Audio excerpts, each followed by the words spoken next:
홈팀 FC 서울 포메이션은 4-4-2이며 클리말라는 여름 이적 시장에서 영입된 폴란드 출신 스트라이커로 변칙적인 침투 움직임이 강점이며 링가드는 중앙과 측면을 넘나드는 위치 선정과 탈압박 시 빌드업 연결 능력에서 높은 효율을 보이고 있고, 문선민은 빠른 스피드와 오버래핑 타이밍으로 측면 돌파와 크로스 옵션을 모두 수행 가능한 전형적인 윙어 자원이며, 박수일 최준으로 구성된 측면 풀백 조합은 넓은 공간 활용과 전방 패스 타이밍에서 강점을 보이고 있으며, 정승원과 김진수의 인버티드 움직임은 순간적인 중앙 미드필더 숫자를 늘려 볼 점유율 확보에 유리한 전술 구조를 제공하고 있고, 김기동 감독은 이러한 패턴 전술과 수적 우위를 활용한 압박 전환을 바탕으로 중원 장악에 초점을 맞추고 있으며 홈에서는 안정적인 전술 수행을 지속하고 있다. 원정팀 강원FC 포메이션은 4-4-2이며 가브리엘은 타겟형 스트라이커로 공중볼 경합에 강하지만 활동 반경은 제한적이며, 김민주는 직선적인 드리블과 공격 진입 속도는 갖췄으나 패스 완성도와 연계 전개에서 기복이 있는 자원이다. 김동현은 중원에서의 볼 백업과 커버 플레이가 가능하지만 전방 압박 상황에서는 탈압박과 전진 패스 선택에 어려움을 드러낸다. 정경호 감독 체제의 강호는 아직 전술적 디테일이 정립되지 않았고, 특히 측면 수비 시 데인마크와 라인 간격 조절에서 일관성을 확보하지 못하고 있다. 이번 경기에서는 클리말라의 움직임에 대한 사전 데이터가 부족한 가운데 포지셔닝 대응 실패가 실점으로 이어질 수 있는 변수가 된다. FC 서울은 클리말라를 중심으로 한 전방 전개와 전술적 유기성이 상승세를 보이는 중이며, 강호는 전술적 디테일 부족과 수비 대처 미비로 불안 요소가 다수 노출되고 있고, 클리말라의 첫 골과 함께 서울 팬들의 응원이 경기장을 압도할 가능성이 충분한 매치업이다.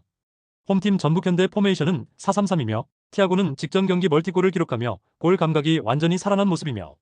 전진우는 대표팀 소집 후에도 페이스를 유지하며 득점까지 올린 상태로 중원에서의 볼 백업과 세컨드 침투에서 강점을 보인다. 강상윤은 측면에서 끊임없이 침투하며 공간을 창출하는 움직임이 인상적이며 전술적 유연성에서도 중심축 역할을 하고 있다.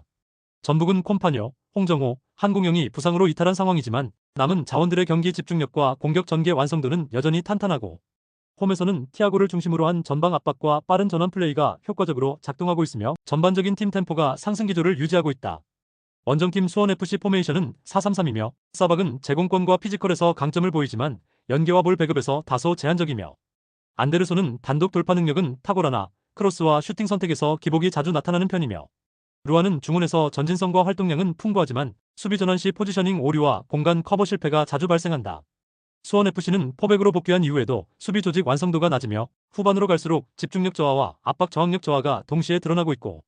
측면 공간이 자주 열리며 전원 수비가 늦어지는 문제까지 겹쳐 상대 빠른 전개에 취약한 전형적인 흐름이 반복되고 있다. 전북은 티아고와 전진우의 공격력 회복, 강상윤의 전술적 기여까지 더해지며 전방 흐름이 더욱 활발해졌고, 수원FC는 여전히 수비 조직력 불안과 후반 집중력 저하 문제가 반복되고 있다. 이번 경기에서도 전북이 우세한 흐름을 이어가며 골이 터질 때마다 오오렐레가 골대 뒤를 가득 채울 전망이다. 홈팀 대구FC 포메이션은 5-4-1이며 에드가는 최전방에서 제공권을 기반으로 버티는 능력을 갖춘 스트라이커고, 정치인은 이선에서 연계 플레이와 볼 운반이 가능하지만 피로 누적 시 기동력이 크게 저하되는 경향이 있다.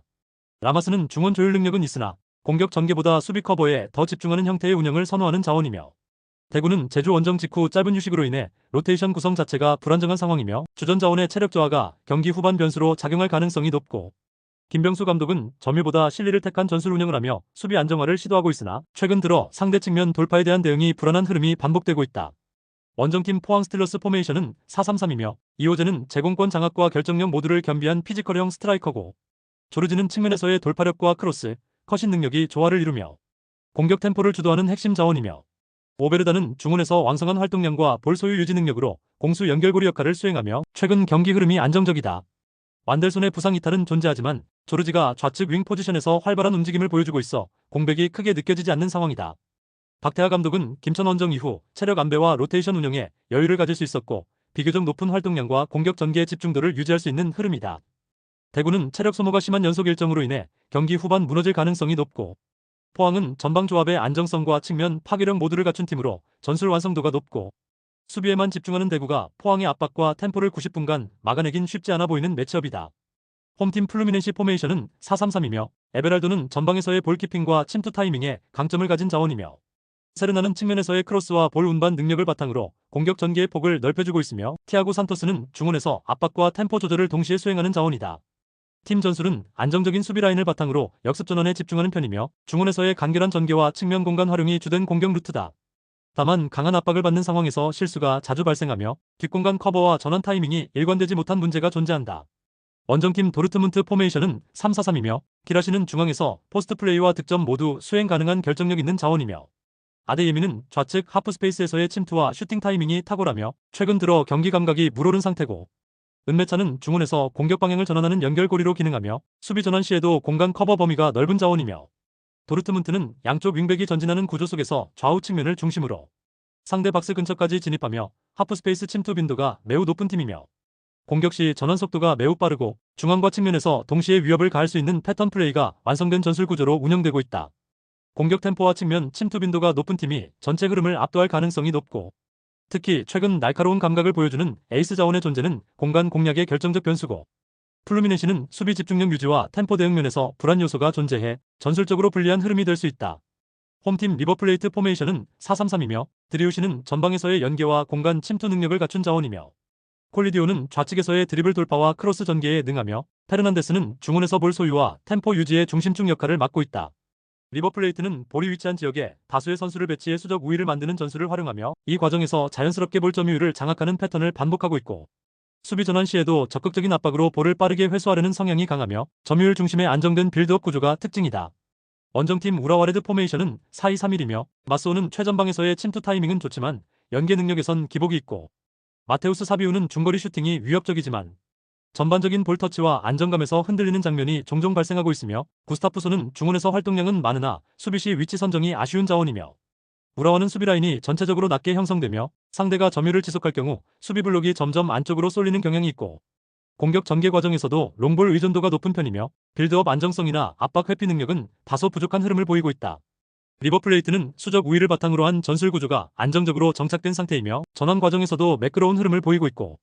우라와는 수비 간격 유지와 압박 회피에서 구조적 취약점이 드러나며 중원 통제에서도 어려움을 겪고 있고 전체적인 전술 밀도와 경기 운영 안정성에서 리버플레이트가 명확한 우위를 점하고 있는 경기다. 홈팀 울산현대 포메이션은 4-4-2이며 에릭은 전방에서 속도감 있는 침투와 마무리 능력을 갖춘 자원이며 이청용은 중원에서의 연결과 전개 중심으로 경기 흐름을 조율하며 보야니치는 수비 시 공중볼 경합과 위치 선정에서 강점을 보인다. 하지만 측면 수비에서는 강상우의 공격 가담 이후 복귀 속도가 느려지는 문제가 반복되고 있으며 김영권과의 연계 커버 역시 즉각적으로 이뤄지지 못하고 있고 실제로 좌측 수비 라인이 비어있는 상황에서 상대 윙 자원에게 침투 공간을 허용한 장면들이 다수 발생하고 있다. 원정팀 마멜로디 포메이션은 4-2-3-1이며 레이너스는 최전방에서 제공권보다는 위치 선정과 연계 플레이에 집중하는 스타일이며 리베이로는 좌측 하프스페이스 중심으로 빠른 침투와 공간 활용에 특화되어 있으며 알렌데 브라보는 중원에서 탈압박과 방향 전환이 모두 가능한 자원이며 마멜로디는 좌우 측면을 넓게 활용해 상대 수비의 폭을 흔드는 전술을 자주 사용하며 특히 리베이로가 중심이 되는 좌측 침투 루트가 날카롭게 전개되고 있고 중앙에서 템포 조절 후 측면 전개로 이어지는 패턴이 정교하게 반복되며 수비 불안 요소를 노리는 전략이 구조적으로 잘 정비되어 있다. 울산은 좌측 수비 라인의 전술적 취약점이 반복적으로 드러나고 있으며 상대의 패턴 플레이에 고전할 가능성이 있고 마멜로디는 구조화된 측면 침투 전술과 정밀한 공간 공략 패턴을 통해 우세한 흐름을 가져갈 수 있고 전체적으로 볼 때 공간 리커버리의 문제로 인해 울산이 흔들릴 여지가 많은 경기다. 홈팀 몬테레이 포메이션은 4-2-3-1이며 베르테라메는 제공권과 박스 내 침투 타이밍에서 강점을 보이는 공격 자원이며